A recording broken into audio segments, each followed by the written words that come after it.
te meke he pukenga I kitea I te whānau Beauchamp. Had a lot of great success and it's been a great journey. The highlight inside the ring would have been flying over to Aussie and taking all 4 of their belts. Yeah.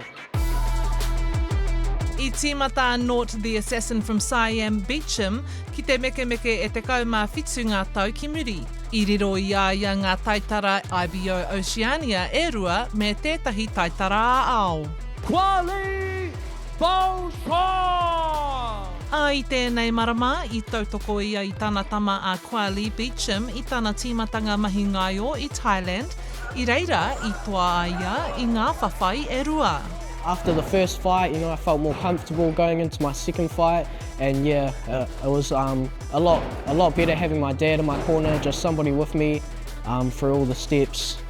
I'm extremely proud. It's a hard world in there, especially in the professional side, because you got small gloves, you can get hurt, and you need to operate very carefully. And I was very impressed with his maturity and that he didn't take any damage, which was the main part. I tēnei wā, e takau mā iwa ngā tau tōna, kei te rapua Kwahli Beauchamp ki te pāhi te tatauranga a tōna pāpā. I'm looking to beat his collection of belts, have a bigger collection myself, get all the big belts, so yeah, I'll be taking his place. He's very competitive, he needs to calm down a wee bit. I think he's trying to take my spot.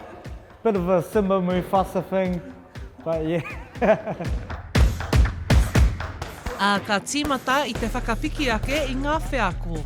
I've got a tournament coming up in November, which is the Oceanias, which is Australia, New Zealand, Samoa, just a whole range of countries nearby. So yeah, that's what's next for me. And then after that, I'm looking to have a pro fight here in Christchurch for everyone to see.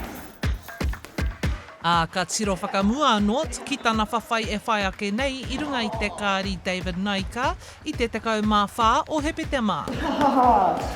So there's only one thing to do. Let the hands go. Hora Kairangi Nicholas, Tahu News. Yeah.